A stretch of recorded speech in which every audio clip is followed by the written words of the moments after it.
தங்கத்தால வேந்திருக்காங்க. இது செப்பு கூரைன்னு சொல்றது. நாம நித்தபடியும் வாயில நம்ம மனசை உள்ளுக்குள்ள மூச்சுல சுவாசிக்கிறோம் இல்லையா, அந்த சுவாசம் ஒரு நாளைக்கு 21,600 முறை இருக்கணும். நம்ம அதுக்கு மேல சுவாசிக்கிறோம். 21,600 முறை சுவாசிக்க இருக்கணுங்கிறதுனாலதான் தங்கத்தால 21,600 தங்க ஓடுகள் இதுல போட்டிருக்காங்க. நம்முடைய நாடி நரம்புகள் நமக்கு 72,000 இருக்கு.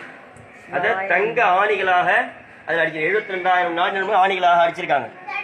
நமக்கு உள்ள 9 வாசல் இருக்கே, அது 9 வாசல் தான் 9 சக்திகள், 9 கலசங்கள். நம்மளுடைய உடம்பு எப்படி அமைஞ்சிருக்கோ அது மாதிரிதான் சிதம்பர கோயில் அமைஞ்சிருக்கு.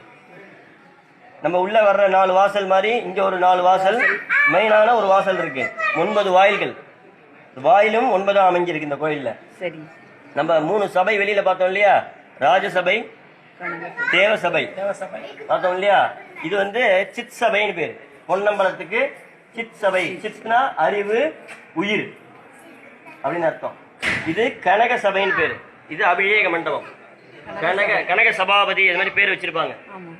கேள்விப்பட்டியா? கனக சபை, கனக சபாபதி. நடராஜர் வருஷத்துக்கு 6 முறை இந்த மண்டபத்துக்கு வருவார். 3 திதியிலையும் 3 நட்சத்திரத்திலையும் வருவார். இங்க அது ஒரு நட்சத்திரம் ஆருத்ரா தரிசனம், ஒரு நட்சத்திரம் ஆணி திருமஞ்சனம், ஆணி உத்திரம், ஒரு நட்சத்திரம் சித்திரை திருவோணம், ஒரு திதி மாசி திரையோதசி, புரட்டாசி திரையோதசி, பங்குனி திரையோதசி. ஆமா, சுவாமி 6 அபிஷேகத்துக்கு இங்க வருவார். 2 அபிஷேகம் ஆருத்ரா தரிசனமும் ஆணி திருமஞ்சனும் ராஜசபையில எல்லாருக்கும் காட்சி கொடுப்பார். மூலவரே உத்சூரா தேர்லயே வீதியில வருவார். இப்ப நம்ம முக்கியமா பார்க்க வேண்டிய விஷயம் என்னன்னா, நம்மளுடைய உடம்புல உள்ளுக்குள்ள இயங்குறது மூச்சு. அதை பார்க்க முடியுமா? அதை பார்க்க முடியாது. நம்ம இப்ப மூச்சு இழுத்து விடுன்னு சொன்னா இழுப்போம், நிறுத்தினா நிறுத்துவோம்.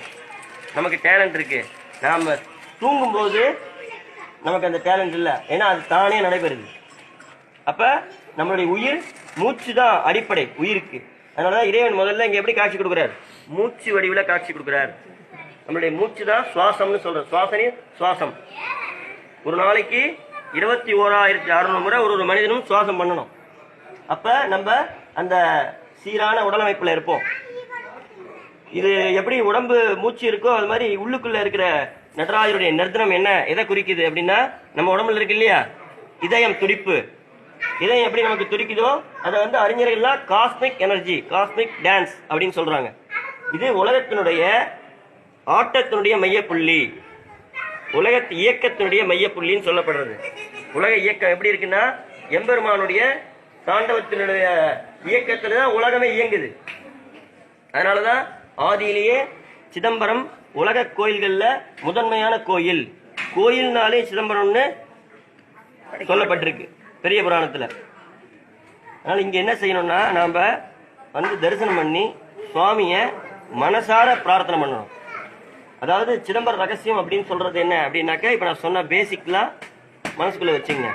இங்க எப்படி ஒரு கோயிலுக்கும் நீர், நிலம், நெருப்பு, காற்று, ஆகாசங்கிற பஞ்சபூத கஷேத்திரத்துல திருவண்ணாமலை அக்னியாகவும், திருக்காளஹஸ்தி காற்றாகவும், காஞ்சிபுரம் திருவாரூர் 2 பூமியாகவும், திருவானைக்காவல் நீராகவும் இருக்கோம். சிதம்பரம் பாக்கி எல்லாமே நம்ம உணர்றோம், வடிவத்தை பார்க்கிறோம், தண்ணியை பார்க்கிறோம் இல்லையா, அக்னியை பார்க்கிறோம். ஆகாசத்தை எப்படி பார்க்கறது? சிதம்பரத்துல அதுக்குதான் ஆகாசத்தை இங்க எம்பெருமானுடைய வடிவம் தான் இந்த ஆகாசம். ஆகாசம் நமக்கு கண்ணுக்கு தெரியல, ஒரே ஸ்பேஸா இருக்கு, அண்டவெளின்னு சொல்றோம். அத நம்ம எப்படி பார்க்கறதுன்னா, கண்களால பார்க்க முடியாது, புறக்கண்களால, அகக்கண்களால தான் பார்க்க முடியும். அப்ப அதுக்குதான் நம்ம முன்னிலையும் ஒரு சன்னதியை பார்த்தோம் இல்லையா, அந்த முறைப்படி தரிசனம் பண்ணாதான் நமக்கு அது புரியும். இந்த அகக்கண்ண